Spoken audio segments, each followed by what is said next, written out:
they be big up top, but they can't take a punch in the chin, you know? Yeah, we gonna cut the bullshit, you know?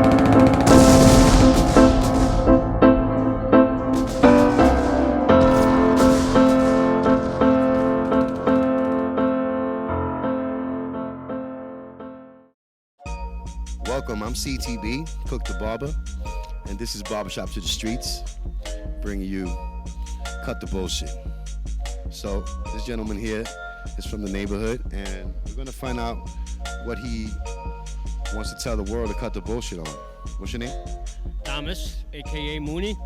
I don't say my last name, but what should be done in this country that doesn't happen no more is like nobody gets along with each other, everybody's going against each other. You gotta start loving. Not loving. Right, and being so negative against each other. Instead of, like, when I grew up, like being on the block, everybody knew everybody next door to each other. Everybody was so kind to each other that now it's not like that no more. It's like they forgot. And my opinion is, I think everybody's got to stop with the racism. It's got to stop being so racist. It's so negative to everybody. Yes, I know it's out there. I know everybody's got to be aware of it. But I feel that they're constantly pushing it, and that's brainwashing a lot of people. I know the young generation is good that you're doing it, and they should be good, but we got to start loving each other. So we got to cut the bullshit on racism, and we got to cut the bullshit on neglecting each other, and we have to show more love. Definitely got to show more love. Have an open mind. Instead of being so negative, you're positive. Everybody be uplifting. Everybody be walking around maybe with more smiles. That's pretty much everything. There you go, man. Cut the bullshit out, man. Stop the racism. Have a little more faith. And show people some love, man. Cut the bullshit, man. I appreciate your time, man. And I think the one thing we got to say is we got to make use of every moment we have, right? I mean, here we are just chopping it up, having a good time, and we got to realize that every opportunity that you say you can't do something is an opportunity you're making an excuse. I mean, it doesn't matter that you have to make huge strides where you're conquering the world, you're doing something that's monumental. It could be getting up an hour earlier. It could be doing something that you were postponing for 2, 3, 4 weeks. You just got to look yourself in the eye and realize, am I doing something that's going to make me a better person than I was yesterday, right? Every day we have an opportunity to do something that pushes us out of our comfort zone, something that makes us a little bit of a better person, a better human, where we can impact other people. And when we impact other people, we have to realize it starts with ourselves, right? So now with everything going on in the world where everything is crazy, you have every news clip being something that's horrible and something that's scary and fear-inducing. Do something where you're finding a little bit of balance in your life, a little bit of peace, where you're actually doing something where you feel, hey, I'm better than I was before. I'm finding a little bit of solace in doing something that's making me a better person, a better human. So for me, I'm a fitness guy, right? I love the gym. The gym is something I'm going to go to routinely, rain or shine. I don't think it has to be something so crazy where you're thinking, oh my God, I have to be the biggest, baddest guy in the room. Do something where you're feeling that you're doing a better thing and becoming a better person, stronger, happier, healthier from it. That's what I want you guys to think about each time. So me and Cook right here, we're just talking about making use out of every opportunity that you have. So here we are, just the early morning, and we're actually thinking every choice that we make is a deliberate action to become a better person, right?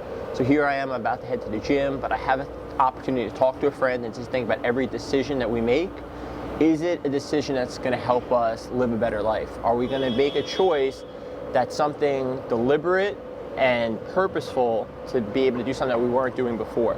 So for me, I'm going to head to the gym. I don't really have any other intent rather than become a little bit stronger than I was yesterday. I want to use that energy and all that focus that I put towards the gym to carry out into the world, right? If I can have an interaction with somebody and it's a pleasant one and I did something that motivated them or they were happier because they saw me, I feel like that's winning in the end of the game. So at the end of the day, it's all about stopping excuses. Do the things that don't come easy to us. The things that don't come easy to us. Cut the bullshit. Cutting that bullshit, man.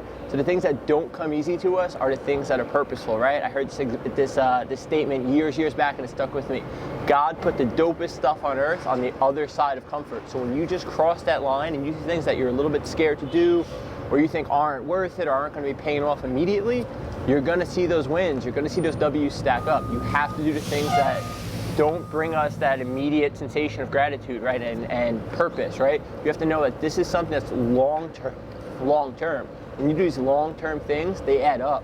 They make us a more impactful person. They make us more proud of our story. We earn our stripes, so to say. So each day, do something that makes you a little bit more valuable to this world, right? I mean, earn your stripes, make those moments count, and at the end of the day, baby, cut that bullshit.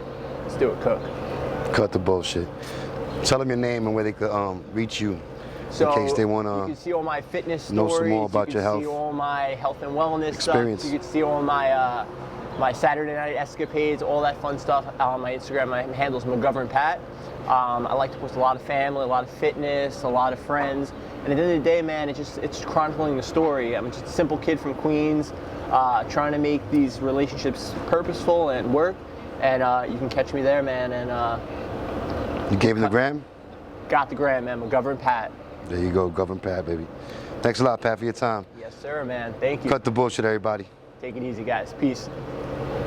CTV coming to you live. I'm introduce myself. My name is TJ, straight from Queens of Brooklyn, you know.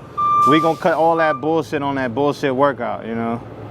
Like other people always following other people's regimens, you know. And then you got the dudes, they walk around with candy muscles, you know what I'm talking about. They be big up top, but they can't take a punch in the chin, you know. And yeah, we gonna cut the bullshit, you know. Tell me about these I don't know what you want to call them. These clown workouts. These new strategies. Oh, ain't no such thing as a new strategy. Everybody be like, hey, overtraining is bad. No. The same thing you learned from since you was a kid till now is the same regimen. No, there's no type of different regimens in this world. Like, how long you been working out? I've been working out, since I was like, I say 14, 15. You know? And what have you been involved in? I've been involved in a lot of things. I competed, you know, half I competed. I've been on TV. I've been on Power, Blue Bloods, you name it, I've been on. Cut the bullshit. Cut the bullshit, you know. So these dudes out here, they be trying to get like injections, or they be trying to get some type of creatine or some type of pill. Straight candy muscles, man. Like, ain't no such thing as, it's just hard work, dedication, you know. You can eat tuna every day and be good. Everybody's like, oh, I need this, I need 50 grams of protein. Like, ain't no such thing. Like, so what do you recommend for these young dudes out there who got for those young dudes out there that got it twisted and following other people? I feel like they should just cut the bullshit. Cut the bullshit on following other people. Just do your own thing. What works for you won't work for the next guy. You see, like, what works for me won't work for like Cook. You know what I'm talking about? Everybody's different. But another thing too, I never listen to other people. I listen to my fathers. That's it. Just like Mayweather, he listens to his pops and his uncle. He don't got a trainer from the outside, right or wrong, right? Yeah, you told me, know? And your pops is very knowledgeable in that. Yeah, my pops is very knowledgeable, up north style, you know? Just sleep. We was talking before, like, you know, people who are locked up look better than people that are outside. Talk about that. I feel like people that have been locked up, like for instance, my father's been upstate, up north, Fort Drix, you name it. But another thing, they sleeping on time and they doing more reps than the other person. Shout out to everybody locked up, man. Yeah, shout out everybody, you know. It's nothing cool to be talking about jail, but you know, it's survival of the fittest, you know. Yeah. Like if I got tuna today, I'll make sure I have tuna tomorrow. Cause I can't eat no Red Lobster up here.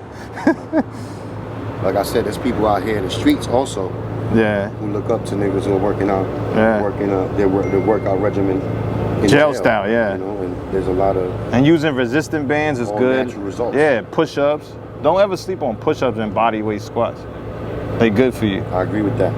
You know? I mean, right now I've been out the gym, but when I was going hard, though, that was some of my consistent workouts. Was those things. Though. Yeah, those pull-up, your pull-up and your push-up, and dips too. Yeah, dips squats. Squats.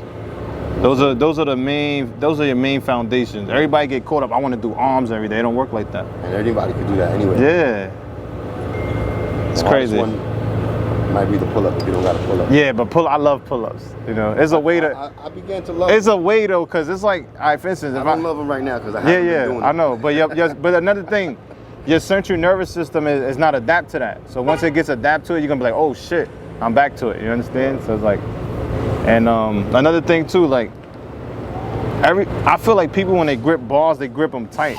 There's always a trick to it. Mm-hmm. Like I feel like your index finger and your thumb is like your grip. You understand? It's like it's weird. So you say you gotta, the better your grip. Yeah, the better your grip and your form, but your core is everything too. You know, it's not just pulling yourself up, just to pull yourself. Right. It's like, it's a way to, it's like some science shit. The only way you could do that, you know what I'm saying? You gotta figure that shit out, how it works for you. It's just like when you're doing push-ups. Others do push-ups different from other people. Like some people might go wider, or some people might go more narrow, you know? It all depends on your limbs, how tall are you. Right. And another thing too, I feel like genetics play a big role in a lot of things. Like some people got bigger, I feel like bigger clavicles than other people, you know? Right. So there's people that Naturally are never big. look like you. Yeah, never. And they strive for that. They strive for that. They're looking for that. Yeah. They're looking for that. Yeah, looking for that. Yeah, that candy muscle. I call that candy muscle injections. They be like this. But I feel like this too. I always like to be mobile. Like, you know, your shoulders, you shouldn't have locked shoulders. Like if you go to punch somebody, it's your shoulders shouldn't lock on you. Right. That power we was talking about, that comes from the core. From your core, yeah. Power, your how you say, your shield is your core. Your core is everything. That's like most people get back problems because their core is whacked out. You understand? Mm-hmm. That's something I learned from my teacher.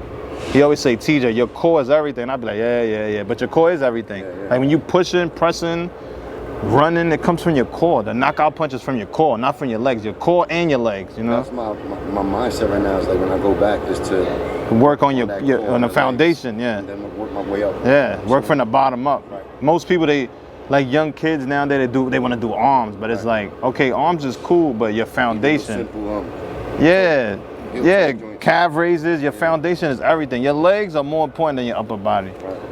Because if you... We cutting the bullshit on this. Corny workouts. Man. Yeah. And another thing, doing a deck of cards every day is excellent. Push-ups, curls, you name it. Running up the block 5 times there, 50 times that way is good. Tell these people where they can find you, man, if you want to. If you guys could find, I have a YouTube page. I got to get back on YouTube. I go by @PhysiqueJames. My Instagram is @PhysiqueJames. And you can find me in Queens or Brooklyn. I would never go to the Bronx, though. I'm not a Bronx kid. I stay. Yo, tell them what they got to cut the bullshit on. Yo, cut that bullshit on that candy muscle injections, man. That shit is corny.